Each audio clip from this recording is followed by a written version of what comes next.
नमस्कार बच्चों, target education centre में आपका स्वागत है। आज पढ़ेंगे पॉलिटी क्लास 6 विविधता की समझ। तो आइए देखते हैं पहला चैप्टर। पहला चैप्टर है जो विविधता की समझ, जिसका मतलब होता है अलग अलग चीज़ें, लोग जो एक साथ हो जाती है, जो उसको मिलकर एक साथ हो जाती है, तो उसका मतलब होता है विविधता की समझ। तो आज विविधता की समझ पढ़ेंगे। गैर बराबरी का मतलब क्या होता है? जो कुछ लोगों के पास न अवसर है, न जमीन है, न पैसे है, जैसे संसाधन।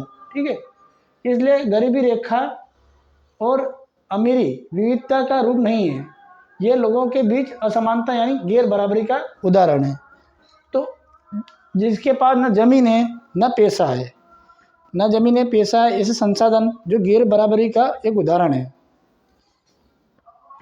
जाति व्यवस्था का मतलब होता है असमानता, इनइक्वलिटी, जो भेदभाव होते हैं जाति व्यवस्था में। आज मानो तो आप बहुत लिंग के आधार पर, जाति के आधार पर, या लड़की के आधार पर, लड़के के आधार पर जो भेदभाव होते हैं, वो असमानता का उदाहरण कहलाता है। ठीक है, उसमें लोग किस तरह का काम करते हैं, किस जाति में पैदा हुए हैं, वो उदाहरण दिया जाएगा।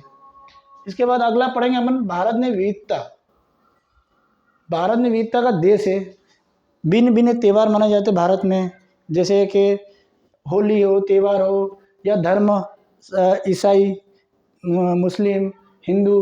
भाषा अलग अलग रहती है, लोकल भाषा भी रहती है, जो राष्ट्रीय भाषा भी रहती है, हिंदी है, मलयालम है, तेलुगु है। और खान पान सबके अलग अलग रहते हैं।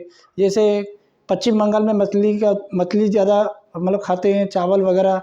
और अपने इधर नॉन वेजिटेरियन और वेजिटेबल दोनों रहते हैं इसमें। उसके बाद लेकिन वास्तव में ये गहराई हमें सोचे तो हम एक ही तरह के चीज़ों का मतलब प्रयोग करते हैं, तरीके अलग अलग है। मतलब रहते सभी एक जैसे ही हैं, लेकिन उनके रहन सहन तरीके अलग रहते हैं। विविधता का यही सबसे बड़ा मेन समझ है, जिसमें त्यौहार सभी एक जैसे ही मनाते हैं, लेकिन इन्हें उनका रहन सहन, पहनावा, परंपरा, ये सब अलग अलग रहती है। और जैसे विविधता के जो कारण मेन आप पढ़ेंगे। प्राचीन काल में लोग युद्ध, भोजन, अकाल, अन्य कारण एक दूसरे से स्थान पर चले जाते थे, एक स्थान दूसरे स्थान।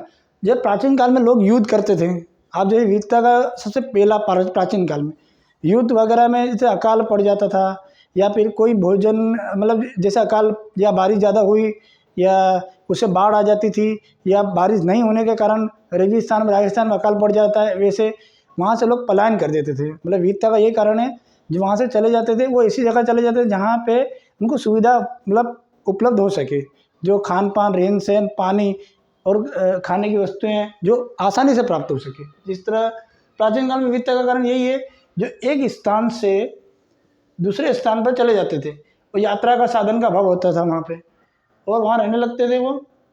इसी कारण वहाँ की संस्कृति, भाषा को सीख लेते थे। पुरानी संस्कृति और पुरानी जो संस्कृति, जैसे जिस तरह जहाँ अपन रहते हैं, वहाँ की संस्कृति जो पुरानी हम छोड़ देते हैं, वो संस्कृति वहाँ पे धीरे धीरे वो नई संस्कृति में अपने आप को ढाल लेते थे लोग। जैसे बाई चांस आप मान लो उत्तर प्रदेश के लोग रहते, गेहूँ खाते हैं, अगर वो तमिलनाडु क्षेत्र में, अगर दक्षिण भारत में चले जाते हैं, तो वो कुछ समय वहाँ रहते हैं, वहाँ उनको सुविधा मिलती है, तो वो धीरे धीरे अपने आप को चावल या फिर ऐसे खाद्य पदार्थ में, जैसे कॉफ़ी, चाय, ऐसे खाद्य पदार्थ में अपने आप को ढाल लेते हैं।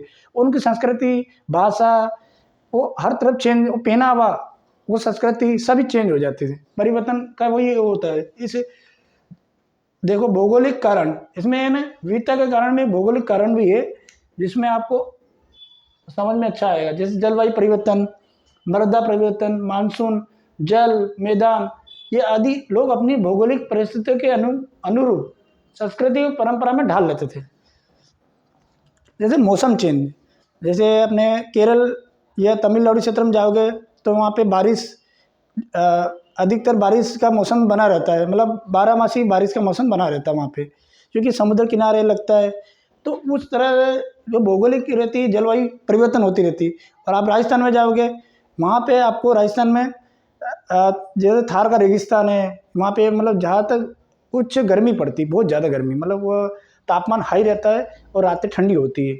वहाँ पे आपको परिवर्तन दिखाई देगा। कश्मीर में जाओगे आपको वहाँ पे बर्फ़ ज़्यादा गिरती है, तो वहाँ पे बर्फ़ वजह ठंडा ठंडा रेगिस्तान था। मतलब जो आप अगले आगे चैप्टर में अपन पढ़ेंगे, ठंडा जो लद्दाख का जो रेगिस्तान है वो ना बहुत ठंडा रेगिस्तान है, उसके बारे में पढ़ेंगे। और इसके बाद ये भौगोलिक जो जलवायु, मृदा, मानसून, जल, मैदान, ये सभी एक ऋतु परिवर्तन होता है ना, उस तरह ये परिवर्तन होते रहते हैं। और आगे नेहरू जी की पुस्तक जो भारत की खोज है ना, वो नेहरू जी की पुस्तक बहुत इंपॉर्टेंट क्वेश्चन है। आप अगर आपको दिखाई दे रहा हो देखिए यहाँ पे, ये नेहरू जी की पुस्तक, जिसको भारत की खोज बोलते हैं, discovery of India, discovery of India है ना, आपको दिख रहा होगा। उसको अनेकता में एकता का विचार, जवाहरलाल नेहरू, ये क्वेश्चन बहुत आईएमपी है, ये सीटेट में आया हुआ है, आप ये नोट कर लेना। आप ये सीटेट में आया हुआ है, अनेकता में एकता कई बार आया हुआ है, ये रिपीट भी होते क्वेश्चन, ये आपको याद रखना है। अनेकता में एकता जवाहरलाल नेहरू का एक विचार था, वो डिस्कवरी ऑफ इंडिया, ये पुस्तक इन्होंने जवाहरलाल नेहरू ने लिखी थी। ये पुस्तक आप अच्छी तरह याद कर लेना। तो बच्चों यहाँ तक ही आपका चैप्टर है, अगला चैप्टर अपन कल पढ़ेंगे। चैनल टारगेट एजुकेशन चैनल को आप सब्सक्राइब और लाइक कर देना। Thank you.